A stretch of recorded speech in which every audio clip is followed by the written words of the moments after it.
Welcome everybody to the Super Joe Pardo Show. I'm Super Joe Pardo, and welcome back to another Biz Coach Reacts video of, wait for it, The Prophet, Planet Popcorn, the never-ending saga of the creperie. The crapering. Anyway, if you've been enjoying this series, I need you to smash that like button for me so we can get this information, this business information, to more entrepreneurs, more business owners, and your aunt who desperately wants to start her own business but is looking for as much information as she possibly can to make that happen.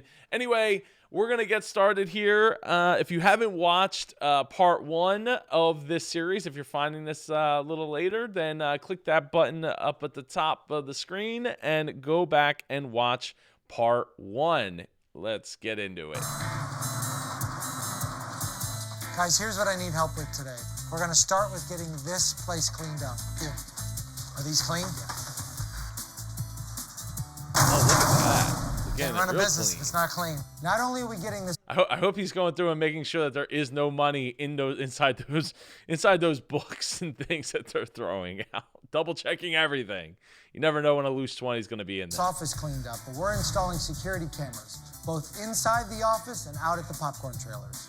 Good. That should have already been there.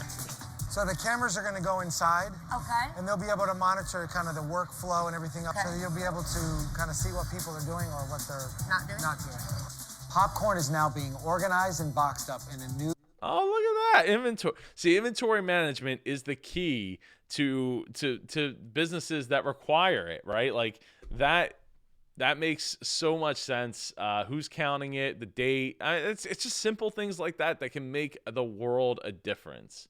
The only thing I would suggest here is maybe making the sticker bigger so you could have like a count, like the date and the count go down with the name. So like, or maybe I guess you just slap another sticker on there. But I feel like you would use less stickers if you had like the ability to like initial and then date and the count. So as you take popcorn out of that box. Food inventory management system. Next, I'm giving Charla a point of sale system so we can keep detailed records of her sales and her inventory. And at the end of the day, you should have this much inventory and this much cash.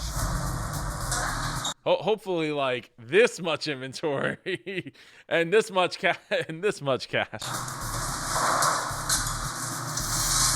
Hey guys, let's sit down and have the meeting about the website. Okay. Hi there. Hey. What would your name be? Salem. Salem. Nice to meet you. I'm Nice Charlotte. to meet you too.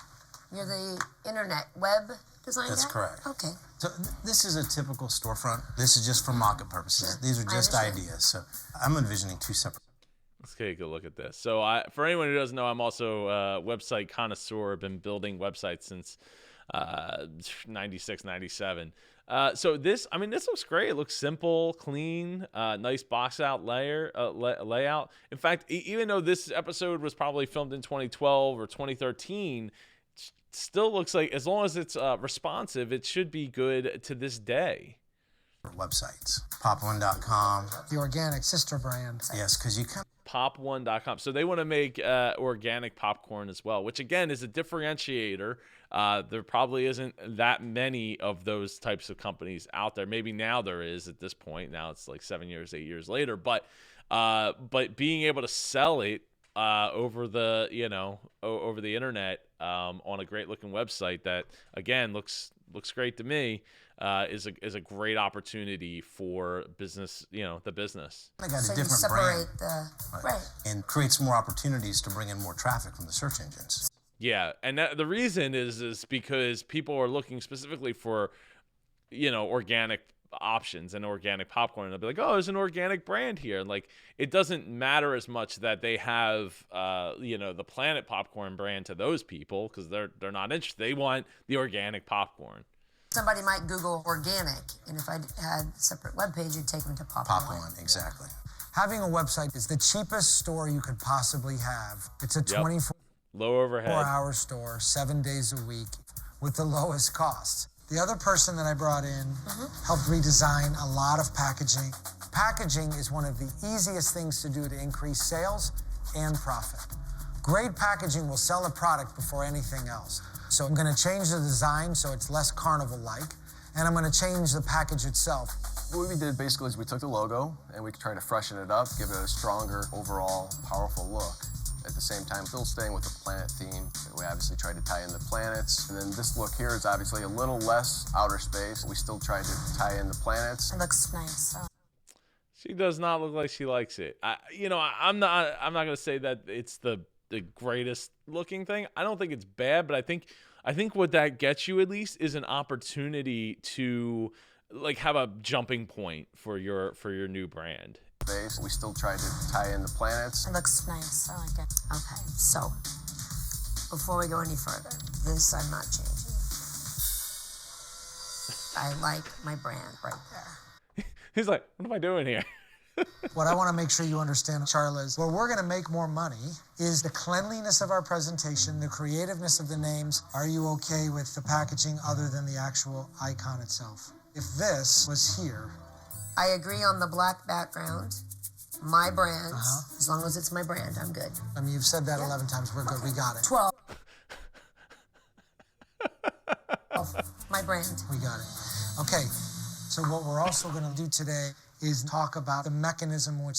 So it's almost like being, difficult for the sake of being difficult instead of, like. If you have you done any marketing tests, like, or have you, that's the thing. It's like you gotta get some other eyes on it. You can't just go by your eyes. That's why you gotta do surveys and things. Like, has she done any surveys? Has she even collected any email addresses for all this popcorn that she sold? Probably not. Just a guess. The package is done for retail store consumption. So there's a box and there's a tin. So just let me ask you, why would I need to have different packaging? I like my bag. The size of the package and the shape of the package make a big difference in determining the profitability. Absolutely. Now, like that's one of the things about like the soft drink industry, right? A new product to them is probably not a new flavor because new flavors come around once every couple of years. A new product to them is a new container, a new size, a new offering, new shape of the container which it comes in, not some brand new flavor, because that does not happen very often. You sell this for that flavor? 7. What would you charge for that? 10. $16.99. Really? Will you do me a favor? Yeah. Will you fill that? Yeah. It's like a bag.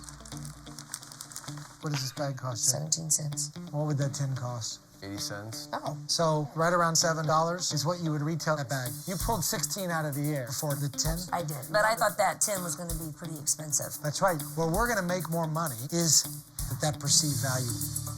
Yeah, the perceived value and the ease of carrying it around. Look, when I get Johnson's popcorn in Ocean City, New Jersey, which you absolutely should, when you're here in Jersey, they give you can get it in like a paper bag, which was probably cheaper than the plastic bag, plus more eco-friendly, or you can get it in a small plastic tub or a bigger plastic tub, which you can pay to have refilled, so you don't have to keep getting new tubs every time you go. Though apparently now with the illness, they won't let you do that, but they'll take your money, your credit card, with the gloves on, and then still scoop. It's not good. Still ate it. I survived. I survived. It's all good. Perception matters more than anything in retail, and packaging is a big part of perception. Taking the popcorn from a bag that costs 17 cents and taking the same amount of contents and putting them in a tin that costs around 80 cents, well, that's only a 63-cent increase in cost, but I'm able to charge $9 more. I've just increased my profit dramatically without doing much, other than changing the packaging. I talk about this in one of my business lesson videos back in the in the past. If I can find it, I'll put it up here in the card. But like when you're at like a Mexican restaurant, you order the guacamole. It's like I go to this place here in South Jersey. They make them. It's great guacamole. It's cheaper than if I go to the Steven Starr restaurant in Philly, but the Steven Starr restaurant comes in like the mortar and pestle. I don't know, the rock thing that they make it in, right? Versus the other stuff is like, oh, it's freshly made, but they charge way less for it. Now they're not in Philly, But the thing is their presentation is a little black cup, like, you know, like that's like this big. So you're getting less and you're paying less. But the quality is, in my opinion, just as good, if not better. And sometimes, like, it's all about the presentation, about how you present the thing that you're selling. The other thing that Johnson's popcorn does is, like, you for no extra money, you can get it with the lid open in a plastic bag. So instead of getting it closed, you get the lid open, and they give you an extra, like, half a shovelful because they know you want to eat it right now. You know, and it's easier to walk around with the bag and kind of like put your hand in the bag than like trying to walk around the boardwalk with a tub open. Would you buy that? I don't know. I mean, you know, I sell a lot of popcorn in my grab-and-go bags. I really like this tin. I would buy it. It's reusable, it's resealable. It's good. And it'd be fun to say to somebody, like you do in some of the coffee shops, buy the tin, come back and get a refill for $4. People would come back all the time. Think about the margin on that. Yeah. Okay, Yep. that's done. She does not seem happy about that. And again, I get it. The having a bag is great, but maybe get a paper bag that's even cheaper than the plastic bag. And those tins, 80 cents, if you know, depending on how many tins they can get to buy, those tins will come down, can come down in price, and they can make even more money on them. Coming up, obviously you use the petty cash to buy lottery tickets. I That's why the balance sheet's off by a couple $100,000. And Oh God, this does not look pretty. later, I don't know if somebody else is stealing or you're stealing. I control all the cash, so if anybody's stealing, it would be me, and I don't steal. But you took the petty cash to go and buy lottery tickets. This is getting bad. All right. Anyway, I'm Super Joe Pardo. I need you to smash that like button for the YouTube algorithm. It helps me out a ton. If you could please do that. And hit the subscribe button so you don't miss part 4 of this video. It'll probably be playing over on this side over here once it's released. So anyway, I hope you all have a great day, and you can get more of me at superjoepardo.com. I'll see you in the next video. Take care.